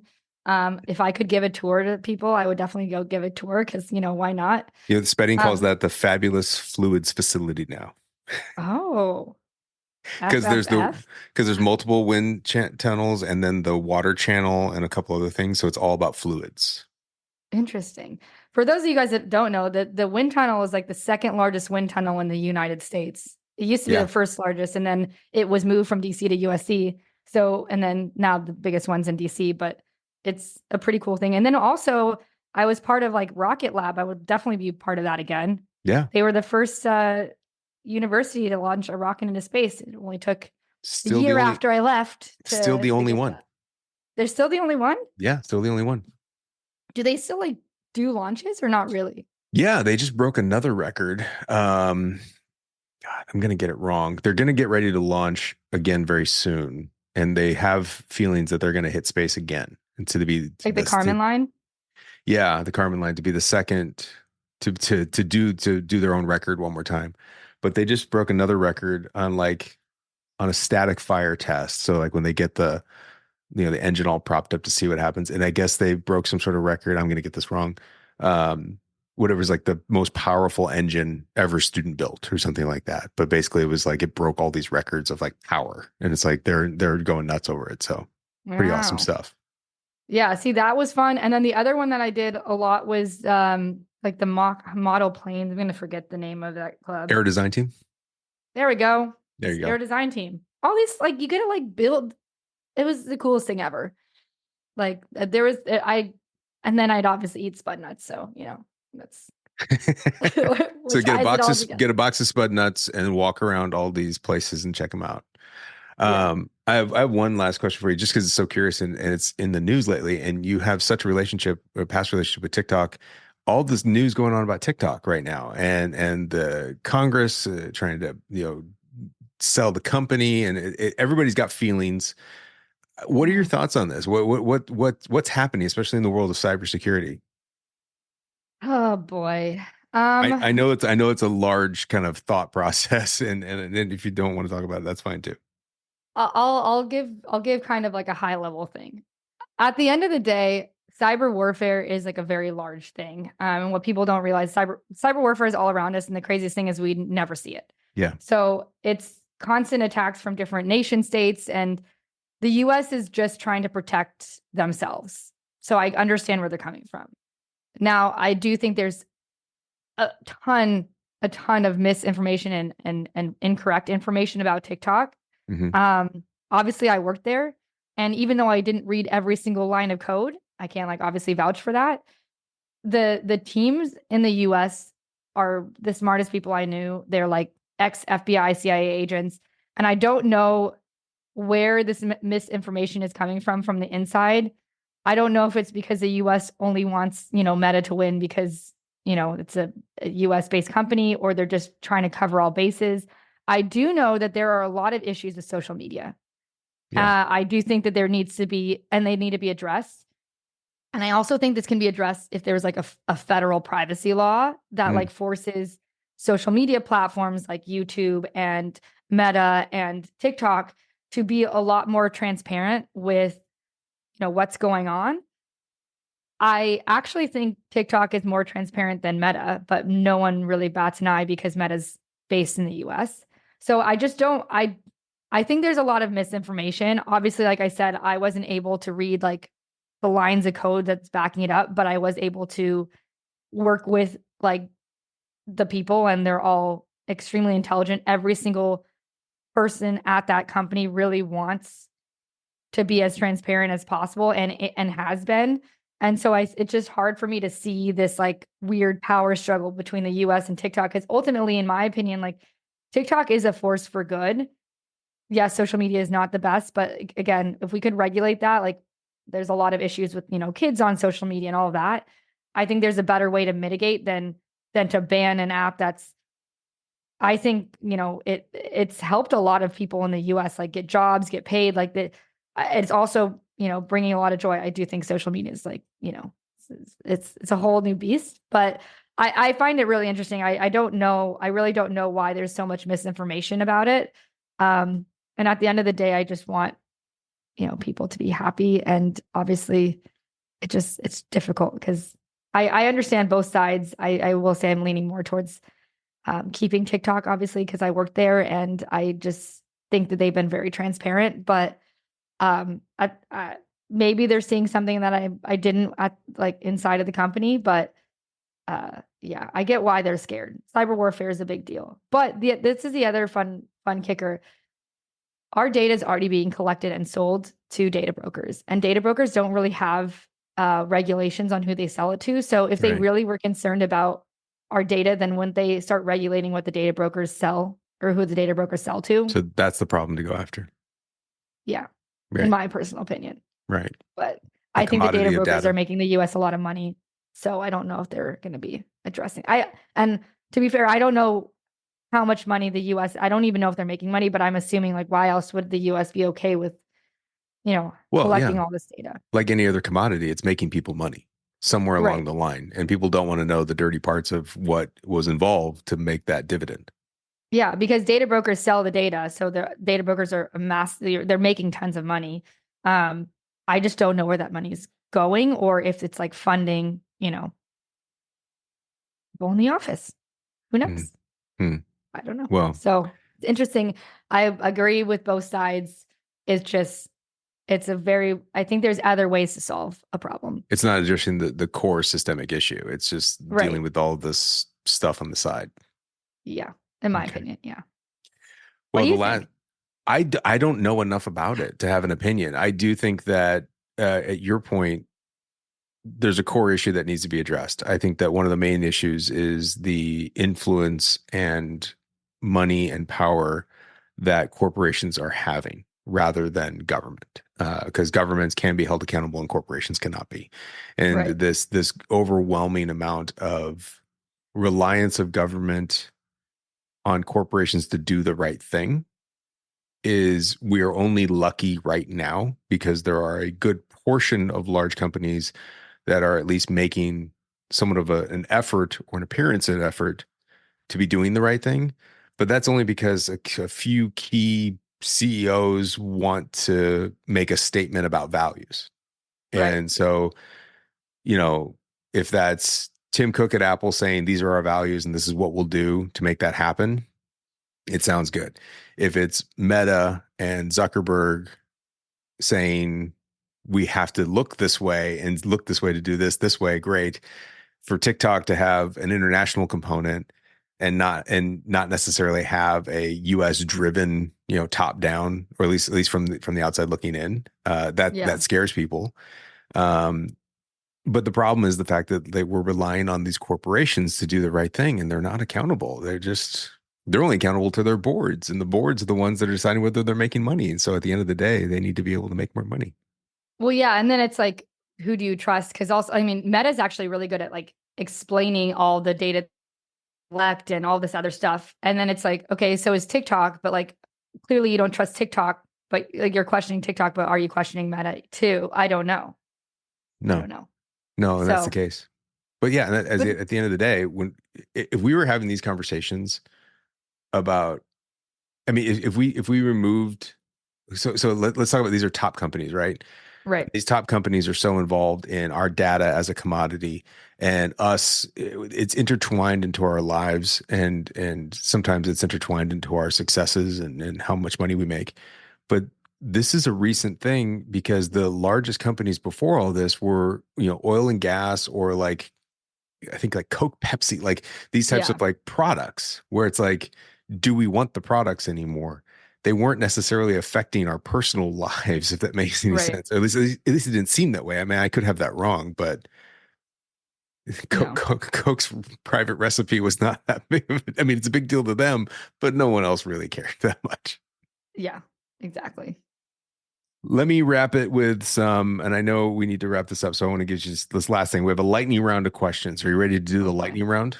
Sure. Okay, so here, lightning round of questions, and we'll wrap this up. Here we go. Number one, texting or talking? Talking. Favorite day of the week? All of them. Okay, favorite day of the week. Let's go. Pick a day. Monday. Monday. Whoa, that's when you go to the club at 6 a.m. Favorite Exactly. city, favorite city in the US. Favorite city in the US besides the one you live in. Man, I was gonna say Miami. Fine, I'll have to say Los Angeles. Okay. Nickname your parents used to call you. Buns. Buns? My dad used to call me Buns. Last Still song. does.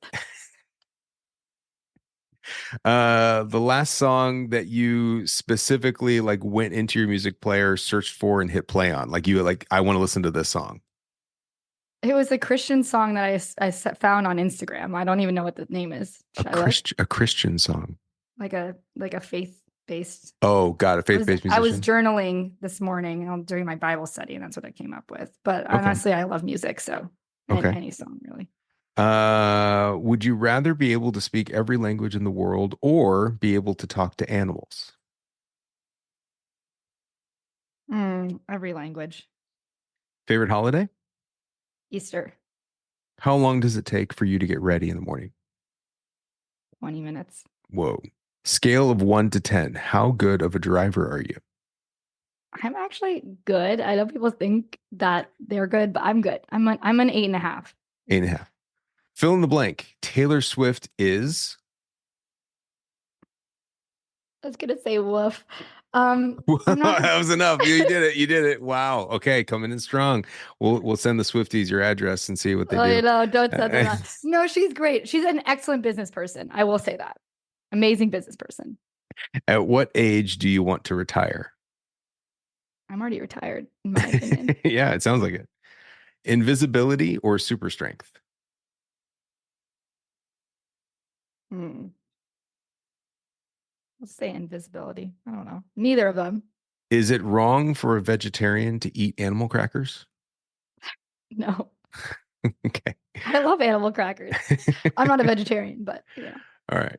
Well, those are all the things that I wanted to ask you. What do Thank you you so think? Is it much. wrong for a vegetarian to eat animal No, I crackers? just like the response of people when they get asked the question because they think really hard about it word by word. And then they're like, oh, wait a minute. No, I don't know. I literally love animal. Now I want them. Can you still buy them? Yeah, you can.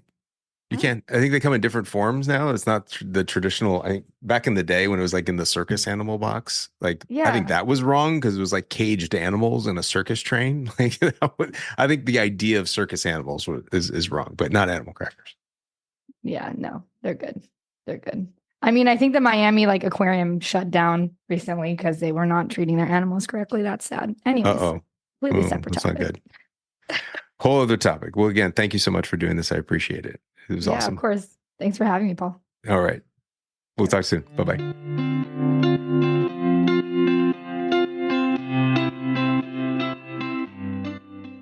Welcome back, everybody. I say this every time, Paul, but thank you for bringing yet another really awesome episode with a really cool alumni. Yeah. Just a great conversation and a great thing to learn. I guess, do you know a lot about cybersecurity, or is a lot of what you were talking about with Caitlyn things that were pretty new to you? Yes. I don't know. I mean, I know a decent amount, and that's really just because of my involvement here at the school. People can go back into our archive and see we have faculty interviews with some of the leading faculty in cybersecurity. So I've had a number of different conversations around cybersecurity, digital forensics, all the different analytics involved in cybersecurity. Also, you can't help but avoid reading about cybersecurity breaches Hmm. all the time. And something that we refer to in the conversation is the clickbait stuff that happens in cybersecurity. And it's kind of I don't want to say it's a passion. It's a weird puzzling interest of mine on how on how to create passwords and what which we talked about a little bit and what I do specifically for passwords, which I think is really cool. It's not unique, but also how you would then remember them and who keeps track of them and Hmm. who you trust and who you don't trust, which is fascinating because I'm never going to be able to convince somebody to trust a certain company versus someone else telling me to trust another company. Hmm. And it's I don't know. It's interesting to me, but I don't know a thing about it. I do. I am fascinated by all of the easy leaks that come into play, and I think it was around the time of this. I think it was around the time of this recording. USC, we have to go through kind of a training all the time. I Hmm. think it's annually Hmm. on protecting data. And I think I might have just finished that training again, which is like a refresher on all the different ways like you can mess Hmm. up and how many ways I'm like paranoid about what we're putting out into the digital world, given how much we send emails, etc. And how email is probably the most common thing hacked. So I don't know. Are you is this a thing for you? Are you just like trying to ignore it? Because it's fascinating to me, but also I also don't want to know all the details.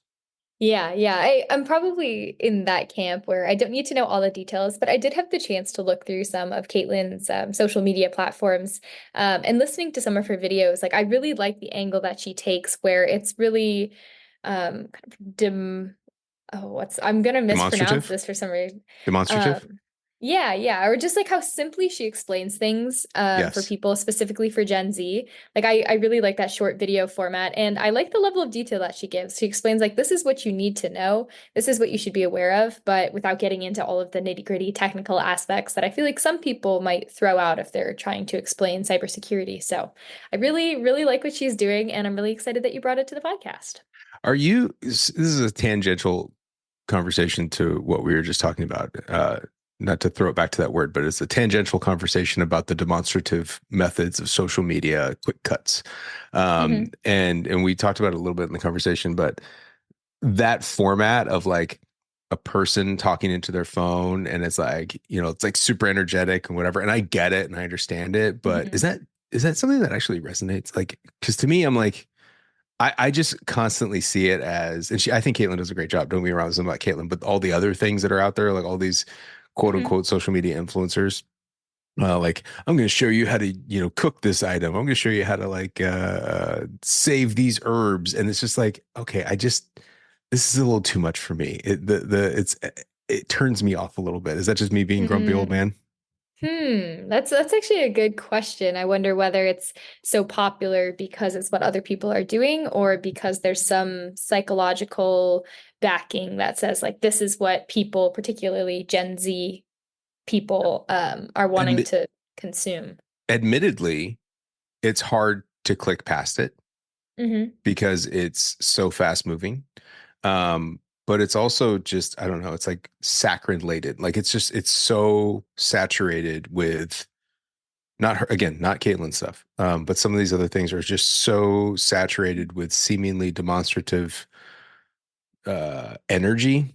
Hmm. Like Hmm. this idea of performative energy, and like they're like in the camera's face doing all these things, and I'm like, can we just slow down? Like can we just Yeah. like tone this down a little bit? Because I always think about whenever I see these elements, whether it's like an influencer on like Reels or TikTok ideas, or even the ideas of things that you see on YouTube, all I can ever imagine, and this is just likely where my head goes, is like creating parodies of these accounts. Like all I want to do is Oh.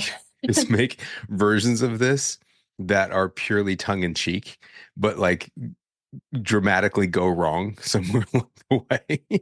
But I don't have the patience to do those types of things. Yeah, yeah. And I think videos in that sort of a format really places an emphasis on the creator as well as the content. So Mm, I know I like two different people could be doing the same video on paper, but just like the combination of their voice, their attitude, their intonation, I feel yeah. like that can dictate whether I like it or not. Right. If that makes sense. So that is an interesting phenomenon It's a where thin margin of success Mhm. of like, this is good, this is too much. Yes, yes. And I know I talk about this with my boyfriend sometimes, but there are a lot of cooking videos that I'll watch, like similar to Hmm. what you were saying on Instagram Reels. And he, like, for the most part, like really dislikes a lot of the voices of like these content creators. And he's just like, oh my gosh, like why is it about them? Like, why are they talking? Like, I just want to see the cooking. But there are a couple different creators where he's like, actually, like, this is interesting. Like, this person seems cool. So I wonder, like, all the things that Yeah. go into what makes that person seem cool. Yeah. That's the thing. I can't really put my finger on it. Because I also think Mhm. about it from when we talk about, with other students, when we talk about like how we can create more content to show off what life is like at the Viterbi school. Mhm. Like how much do we lean into that, and where does it lose authenticity? Because that's something that Mhm. we have a lot of conversations about with you and your peers about showing life off at the school but never losing authenticity. Mhm. Yeah, yeah. And for some people, I don't, oh, this is a really interesting turn of our conversation. Because it's like, are some people incapable of being super authentic as soon as there's a phone that's thrown in front of their face? Like Well, now you're as just soon getting as philosophical. yeah, as soon as it's your job to vlog, like do you lose Well, authenticity or is it so so more natural for some people? this is completely unrelated. I didn't even know we were going to talk about this, but I've had like lots of thoughts lately about what we're going Mhm. to do next year, and I have a bunch of pitches to the students. And like to me, there's a ton of YouTube videos that I think are super fun and super authentic, but are not this like, let me give you the top 10 reasons why you want to come to USA. Like I hate that stuff. Like, and I don't think it's Mhm. helpful to anybody. But there's these other videos that like a lot of media companies do. Like GQ does a series set.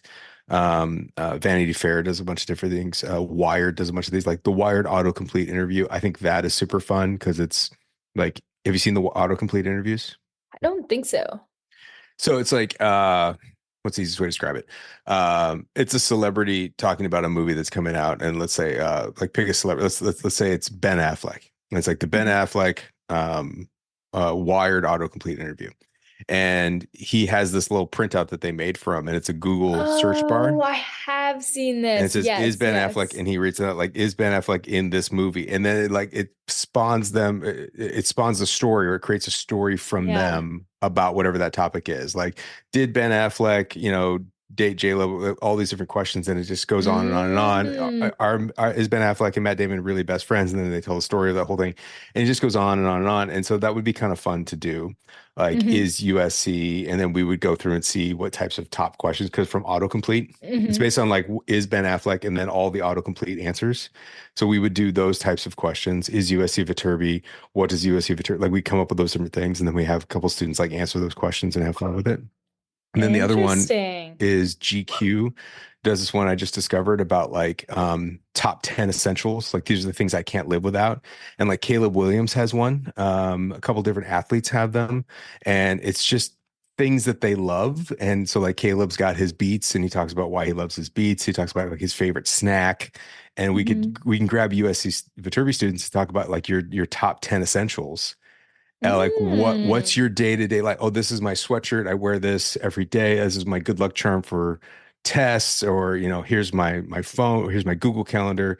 Here's my favorite snack. It's these Takis. Like, all these different stuff that happens. I think it'd be super cool and enlightening to get into student lives. Yeah, no, I love these ideas. And I think honestly, this like as a video would work, but then also taking that audio, I feel like that would also Yeah. be a fun podcast because you don't need to see. Also, for curiosity, I looked up is USC Viterbi and the autocomplete. The first, do you know what the first one No, I is? haven't looked at it.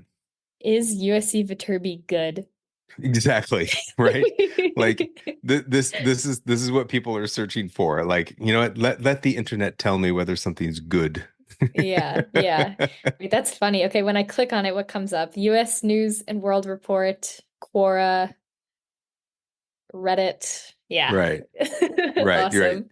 The funny part about those is that all of that data and inquiry and questions, the majority of them are coming from prospective graduate students that are mostly international, Mm, mm, because the mm, volume of inquiries into Reddit and Quora and all that other stuff are almost all international graduate students. So mm. online content is actually not that helpful on public forums such as that to our Yeah, prospective undergraduates. well, there you have. That's our first part of the story with the autocomplete video right there.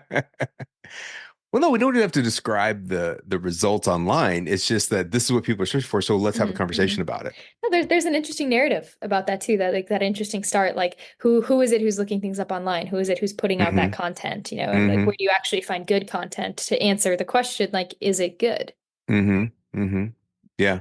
No, fascinating stuff. Yeah. Fascinating So stuff. stay tuned, everybody, until next year. And next year we'll get back to you. Is USC Viterbi good? Jury's still out. Jury is still out. Jury's out. Did you know? I don't know if we've had to talk about this. Did you know that our podcast is now on YouTube? No, I did not. I feel like I should Yes. though. Yes, well, I did it. I did it myself, and I got it all running. But basically our podcast feeds directly into YouTube as well.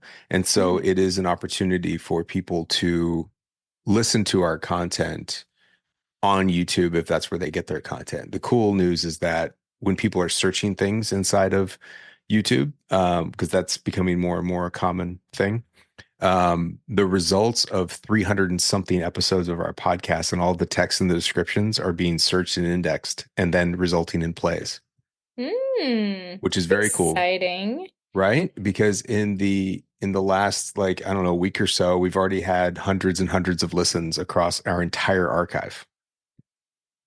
Very fun. Well, also exciting news for the archive. There are some people working behind the scenes on updating the episode tagging and Please. numbering.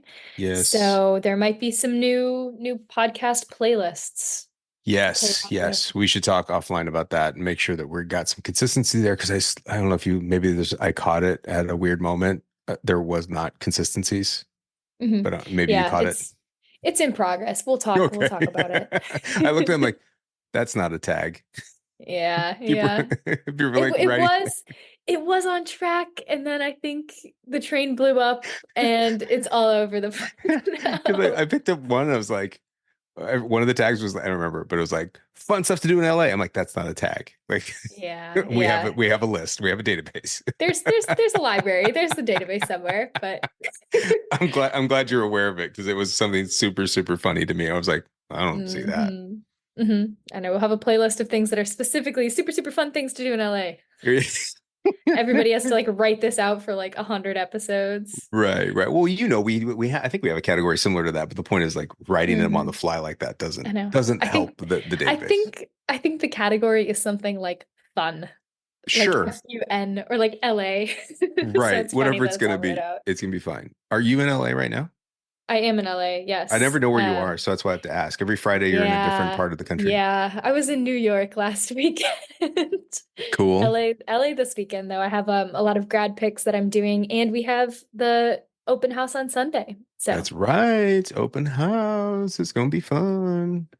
oh Oh my yeah. gosh, thousands and thousands of people are registered. Yeah, I actually originally had a grad photo session that night, and I told them, I was like, you guys, you don't want to do it on that Sunday. There will be people from everywhere on campus. Probably at golden hour though, it's probably dwindled down. But you're right, But there's a lot of stuff. and like Yeah. tents and everything set up, like that Mm, just makes it more difficult. And also, mm. do I really want to work like a 12-hour No, day? especially if you've done this whole day, you don't want Yeah. to do that. So that's true. My That's a my bigger social issue. battery is kaput after. Social battery. Got to go recharge the social bats. Yeah, last night I had a beautiful introvert night. I spoke to no one after 5 p.m. It was glorious. I had, I wanted to have that. I couldn't have that. It was my daughter's STEM night at school. And Mm, so it was fun. It's just I was at a point where I'm like, I don't want to talk to anybody. And so I'm sure I came off as like super grumpy. Because I just everyone's like, hey, what's going on? Hey, how are you? I'm like, I don't want to talk about anything. Hey, mm. how's work? Is the mission crazy right now? Yes, it is. I don't want to talk about it. It's just Yeah. it's in every world. And it's getting closer and closer to my personal life because now neighbors are being admitted. Oh, And oh, so so you like one of our close friends, their neighbors being admitted. I'm like, it is now within they've the pods of infiltrated people. They've infiltrated my the life. neighborhood. Oh my Oh, gosh. Which is that's fine. I'm happy to help, but also I'm like, I need some sort of refuge. mm-hmm. Anyways, but enough about me being grumpy old man as usual. I'm always talking about how I'm grumpy. It's okay. My mom told me today that I sounded very grumpy on the phone, which I was grumpy with her. So she Always was like, good. did you just call me to complain? I was like, That's I wasn't planning on it. well, isn't that kind of the point of moms? They're just supposed to Hmm. there to be Hmm. the listening, to be the I listening know. Yeah. thing. Hmm. Hey, we have to figure out when if we're recording next week, just a heads up, look at my calendar now Hmm. because I don't think I can do it unless we're doing it like Awesome. Do we want to in keep a this on the podcast too? yeah, This it's little chit just chat. you're talking to me now and I'm like, oh, we could save time. We could stop recording, but since we're here, take a look at my calendar. Friday's tight and Friday's the only day. So it might be Okay. you go without me. So this is a heads up. I might not be on Hmm. next week's episode. Okay. Yeah. Toss up, everybody. Listen in next week to At this hear. point, we're an open book. Let's just tell them everything. Yeah. Yeah. Everything behind the scenes, We're everything we talking about database do. tagging. We're talking about the feeds going to YouTube. We're talking about listener Yeah. stats. We're talking about all this stuff. It's a professional Uh-huh. organization here. Hmm. Hmm. Hmm. Yeah. It's funny. I actually, on Wednesday, when I was with admitted students, we were sitting down at lunch and I asked them, like, what should we do like as a podcast episode? Like, what would you Oh, guys did want to you? listen to? Yeah. Yeah. And I was And they're like, told, "What? You have a podcast? That sounds horrible." yeah, kind of. And then they were like, somebody like took a second, thought about it, and then turned to me and was like, you and Paul have nice voices. You should do ASMR. And I was like, Uh-oh. I Uh-oh. don't know about that one. But then what would we talk about? Hmm. I feel like every time, like once a season, it comes up an ASMR episode, It and totally every does. It's come up a yeah. lot. I remember getting a pitch from one of your peers that we should do Viterbi ASMR. And I'm like, what the hell would it be?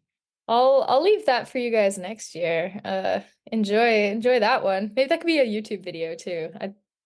That's I mean, so that's actually, it might be better as a YouTube video because we can go get sounds of labs and sounds of campus oh, I and like just how you have think. static video. Like, what if we went to like the machine shop and they were doing like laser cutting? Or what if we were at, Oh, this just turned into a great idea, actually.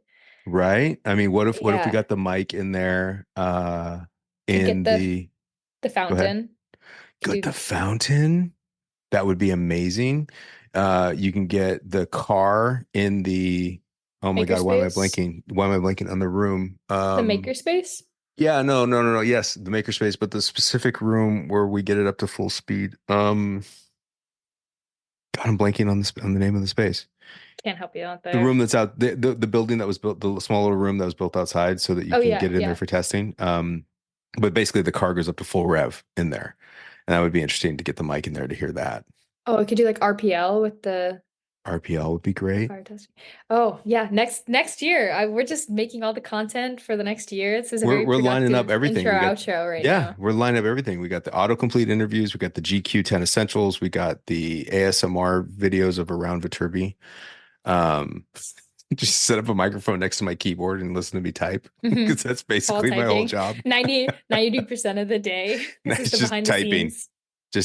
replying to emails saying, no, you can't do that. No. I feel like we would catch some like sighs or like some grumpy like, exclamations. Right before this podcast, there was one like, ah, no, don't do that. No, sorry. Oh. Multiple things that are in my inbox right now where I sighed and I'm like, I need to come back to that. I can't answer that Mhm, with my mhm. state. Anyway, I think we adequately bantered in a witty way. I don't know if there's anything else. Mhm. Was there anything else you wanted to I talk about? no, I think that was perfect. I think we just hold off until next week. Tell everybody to come and visit us. Yes. Come and Hear visit. these. If you're a high school junior or a sophomore, come visit for real. We've got info sessions, Viterbi visit experiences or visit Viterbi experiences, I think is what they're called. Most Mondays, Wednesdays, and Fridays throughout the summer. Right now we have May, June, and July up and available to schedule. Book now. Spots will go fast. They will fill. And so if you are, I don't know if anyone's even listening at this point, we're all the way through the end of the episode. We'll have to do some dynamic content for this, throw it in. But anyways, get booked at viterbiadmission.usc.edu/events. But I got nothing. Thanks, y'all. All right. Have a lovely week, everyone, or whenever you're listening this. Have a nice Yeah. day. All right. Bye.